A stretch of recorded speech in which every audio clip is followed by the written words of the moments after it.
Hi friends, நான் Malini. Welcome to cook with Malini. இன்னைக்கு ரொம்பவே டேஸ்டி அண்ட் ஈஸியான இனிப்பு பணியாரம் ரெசிபி தான் பார்க்க போறேங்க. இன்ஸ்டன்டா இனிப்பு குழிப்பணியாரம் ரொம்பவே ஈஸியா செஞ்சிடலாங்க.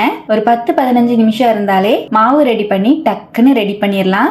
ஈவினிங் டைம்ல குழந்தைங்களுக்கு ஸ்நாக்ஸா கொடுக்கறதுக்கு சூப்பரா இருக்கும். ஸ்வீட் சாப்பிடணும்னு ஆசையா இருக்கும் போது இந்த இன்ஸ்டன்ட் பணியாரத்தை கண்டிப்பா ட்ரை பண்ணி பாருங்க. எப்படி செய்யறதுன்னு பாக்கலாங்க. ஃபர்ஸ்ட் பாத்திரத்துல 1 கப் அளவு வெல்லம் சேர்த்துக்கலாம். 1 கப் அளவு தண்ணி சேர்த்துக்கலாங்க. வெல்லத்தை நல்லா கரைச்சி எடுத்துக்கலாம். வெல்லம் நல்லா கரையறதுக்குள்ள மாவு ரெடி பண்ணிக்கலாம். மிக்ஸி ஜார்ல 1 கப் வெள்ளை ரவை சேர்த்துக்கலாங்க. நார்மலா நம்ம உப்புமா செய்யற ரவை தான் ஆட் பண்ணிருக்கேன். 2 ஏலக்காய் ஆட் பண்ணிக்கலாங்க. நல்லா பவுடர் பண்ணி எடுத்துட்டு வந்துடலாம். பாருங்க, இந்த மாதிரி ரவையை நல்லா பவுடர் பண்ணி எடுத்துட்டேன்.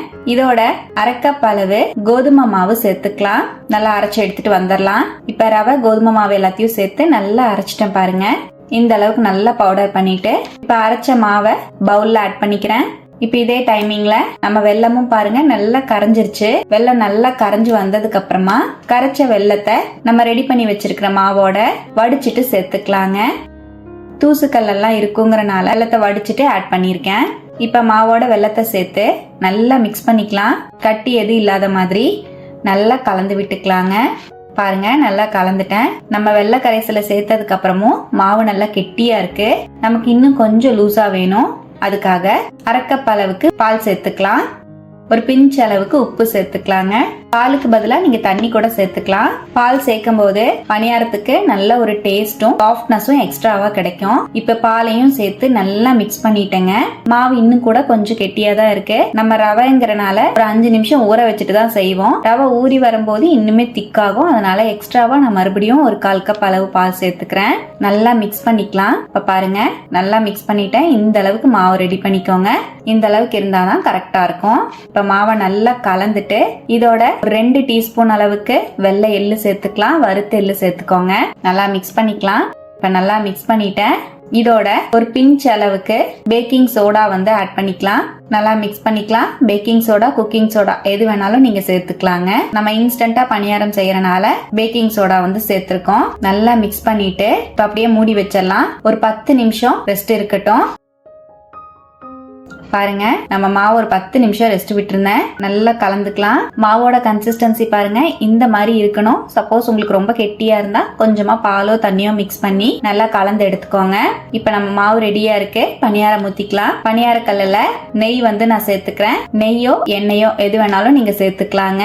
சேர்த்துட்டேன். பணியார கல் நல்லா சூடானதுக்கு அப்புறமா இப்ப ஒவ்வொரு குழியிலையும் நம்ம மாவு ஆட் பண்ணிக்கலாம். குழிக்கு தகுந்த மாதிரி ஆட் பண்ணிக்கோங்க. 3/4 குழி இருக்கிற மாதிரி சேர்த்துக்கலாம்.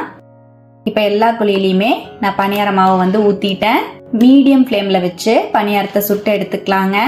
நான் கேஸ்ட் அயன்ல பணியாரக்கல் யூஸ் பண்ணிருக்கிறனால ஸ்லோ ஃப்ளேம்ல வச்சிருக்கேன். நீங்க நான்ஸ்டிக் எல்லாம் யூஸ் பண்ற மாதிரி இருந்துச்சுன்னா மீடியம் ஃப்ளேம்ல வச்சு சுட்டு எடுத்துக்கோங்க. இப்ப பாருங்க, பணியாரம் ஒரு சைடு நல்லா வெந்துருச்சு. உங்களுக்கு பார்க்கும் போதே தெரியும்.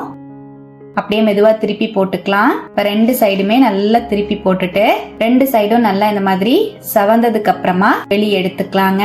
பாருங்க, நம்மளோட பணியாரம் சூப்பரா ரெடி ஆயிடுச்சு. நீங்க வேணும்னா ஒரு ஸ்டிக் வச்சு குத்தி பாத்துக்கோங்க.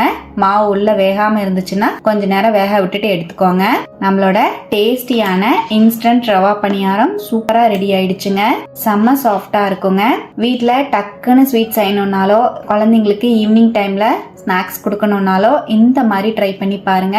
ரொம்பவே சாஃப்டா பஞ்சு போல வரும். அரிசி ஊற வச்சு மாவு அரைச்சு கஷ்டப்படாம இந்த மாதிரி இன்ஸ்டன்ட் பணியாரத்தை டக்குன்னு ரெடி பண்ணி பாருங்க. ட்ரை பண்ணிட்டு எப்படி வந்ததுன்னு கமெண்ட்லயும் மறக்காம என் கூட ஷேர் பண்ணுங்க. நம்ம சேனலை இப்பதான் ஃபர்ஸ்ட் டைமா பாக்குறீங்கன்னா சப்ஸ்கிரைப் பண்ணி பக்கத்துல இருக்கிற பெல் ஐக்கானையும் பிரஸ் பண்ணுங்க. லைக் பண்ணிக்கோங்க. ஃப்ரெண்ட்ஸ் அண்ட் ஃபேமிலியோட ஷேர் பண்ண மறக்காதீங்க ஃப்ரெண்ட்ஸ். தேங்க்யூ.